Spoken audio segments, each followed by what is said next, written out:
Hello, friends, and welcome back to Malicious Compliance Stories. I bet that after you listen to our first story, you'll want to know the recipe for the pie that was used as revenge by our OP. But before we begin, don't forget to subscribe to our channel if you're new here and turn on notifications so you don't miss a new video every single day. Here we go. Low-cal revenge on annoying aunt. My boyfriend's Aunt Annabelle is an annoying pain in the butt. She's the epitome of every bad youngest child stereotype out there. Bratty, spoiled, loud, attention-seeking, obnoxious, etc. Except she's not 5. She's 58, plenty old enough to know better. The crime. Grandma is 92 years old. She probably won't make 93 in her own home. For her birthday, she requested we do a potluck rather than go out because she loves having her family near her. That's all she wanted for her birthday, not a big deal. I don't like Grandma. She's half the reason Aunt Annabelle is, well, Aunt Annabelle. But even I can respect a 92-year-old's birthday wish and suck it up for the day. The only thing Grandma specifically requested was that Aunt Laura, the middle child and Aunt Annabelle's direct competition for parental affection growing up, make her famous spaghetti and meatballs. Aunt Annabelle obviously could not have that. Aunt Laura's spaghetti would no doubt eclipse anything that Aunt Annabelle could bring to the potluck.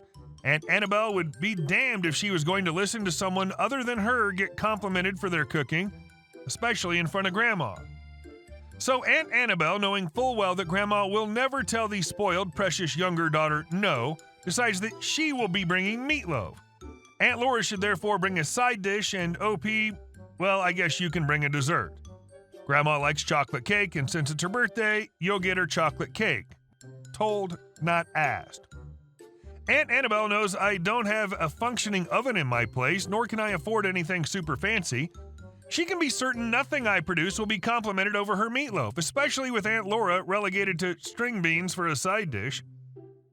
Now, normally I would just say nards to the lot of them and let Grandma lie in the bed she made by raising Annabelle to be the way she is, but I just couldn't accept that Aunt Annabelle had run roughshod over Grandma's one wish when this, honestly, may be the last birthday Grandma will get in her own home.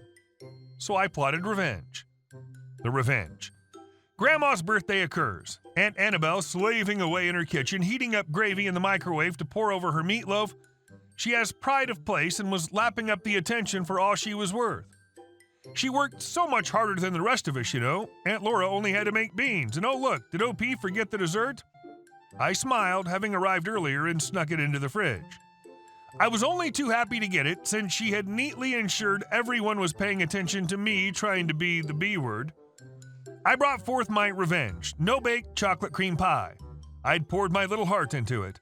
I hand-beat cream. I acquired a double boiler to melt Lindt chocolate into the crust and let it harden before adding the pudding mix, sweetened with vanilla essence from Madagascar.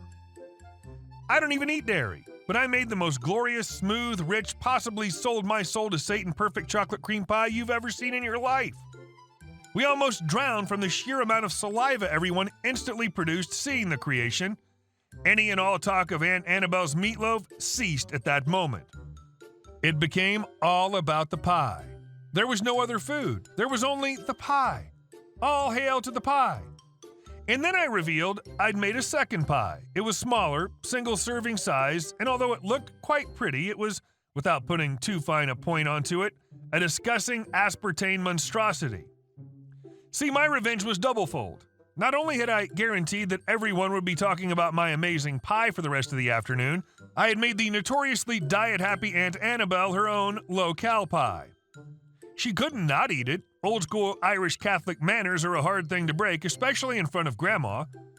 Aunt Annabelle was quiet and made no more fuss about how much she slaved over her meatloaf for the rest of the afternoon. In fact, she was downright pleasant with her mouth shut.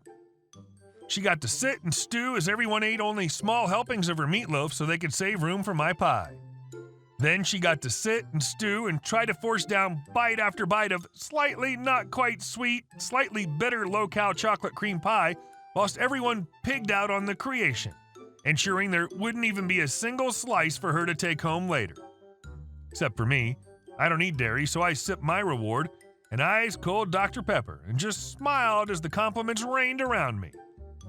You're right, Aunt Annabelle. It is nice being complimented for your cooking, and since you couldn't share the acclaim with Aunt Laura, I think I might just make a banana cream pie at Christmas. And our second story. Neighbor cut down their tree so that it landed on our property and won't remove it. I'm posting this on behalf of my mother, so some info might be missing. The tree in question is a very dead white pine that's been dead for over a decade.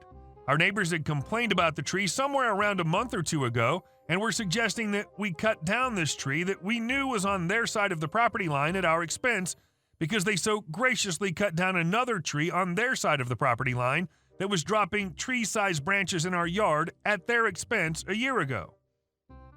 We know the tree cut down was theirs because of surveys we'd done due to a dispute several years ago. They claim it's our tree and claim to have an attorney and an arborist backing them up on this, and yet no surveyor is mentioned. Strange, isn't it? And are asking us to get a surveyor at our expense. We should still have the survey details, but we'd have to dig them out.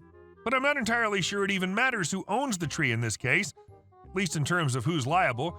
If we're right and it's their tree, then, as far as our research has told us, they have to remove the debris because they deliberately cut it down into our yard. If they're right, then they just trespassed and destroyed our tree, and, well, I'm not sure how much a dead pine tree's worth, but I'd hope cost of removal would be part of the damages. A lot of the communication was done in person, but my mother also has a text message conversation with the neighbor that goes over the important details. I've told her to stop communicating with them for the time being. Edit. An update since it did get resolved in a favorable way. This happened a couple weeks ago, but I only had time to post this recently. Since everything we'd seen suggests that criminal charges were a possibility, my mother contacted the police and they visited. She told them about the criminal charges aspect, and they said they'd ask the judge about it. The judge said that this was a civil matter, and we thought that was pretty much the end of that, and that we'd just have to go to small claims court over this. However, a removal crew showed up the next day as if by magic. Our guess is that the neighbor decided we were serious about pursuing this when he saw the cop cars and decided to actually remove the trees. I didn't really expect that, but I'm not going to complain about the issue being resolved at no cost to us. We also discovered that the other tree they were asking us about may be a boundary tree when examining the property line, so we now know to keep note of that in the future. And our next story. My neighbor is a grumpy jerk who thinks he owns the street in front of his house. I live on a quiet little street in a quiet little neighborhood in a quiet little beach town. I know the neighbors directly near me, but we don't have block parties or any of that weird crap. We've never had any issues with the guy next door. He's relatively quiet, he goes on vacation a lot, so we get his mail/papers for him. Other than that, we don't even hear from him. He lives alone and has one car. He has a 2-car driveway. The length of street in front of his property is big enough for 2 large vehicles. Parking on our street is sometimes tight. Several of our neighbors have multiple cars that they park on the street. We ourselves have 4 cars. Someone else has a boat parked out there. Some other A-hat parks his trailer on the street sometimes. The parking situation is bullcrap, okay? But do I complain? No, because this is just life, and everyone is just trying to park their car and live. Sometimes I have to park in front of his house, which I never thought was a problem. People park in front of my house all the time. Yesterday was one of the days where I had to park in front of his house. Today was trash pickup day. I schlepped the cans out to the curb on my way out of the house and headed to my car. Well, apparently this grumpy F decided that he didn't like me parking my car in front of his house, so he took it upon himself to block my car with his trash cans. One directly in front, one directly behind. I guess I was blocking his view of the dusty old boat in a trailer or something.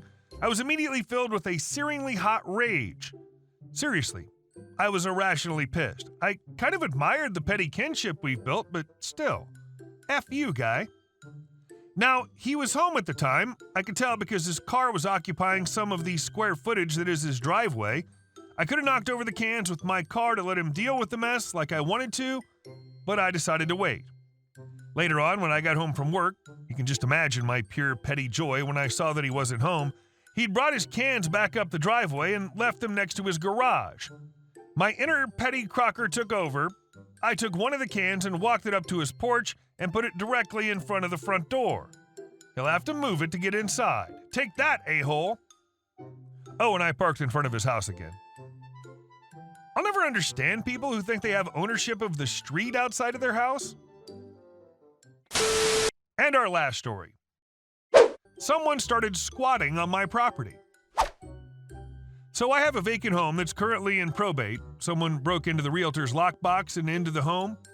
They've only been squatting there one day. Both my neighbors know this, as only today they had someone bringing things into the house. I have the person's full name and birth date. I've left notes all around the home with my contact info to get his stuff, as well as left him a voicemail on a phone number listed as his on Google. I have all the legal documents, trust, deed, death certificate showing me as beneficiary of the trust. However, they've yet to contact me to come get their stuff. I've contacted the police. They advised me to go to the civil courthouse to get the forms necessary to remove his possessions from my property. I plan on going to the courthouse first thing in the morning. Update. After getting in contact with my attorneys in the morning and going to the courthouse, I found out there is no form to remove squatters properly. Essentially, I was legally able to just put it in my driveway and get his car removed. However, luckily, the officer got in contact with the squatter and gave him my information. He came and retrieved it before I had to pay to have it all thrown out. I would have pressed charges, however, they were never there while the officer was. They were watching the home and only came by after the officer left. I told them that if I catch them in or on my property, I have a right to defend my property with lethal force and will pursue legal action against them. Hey guys, thank you all for watching the video. I'll see you in the next one.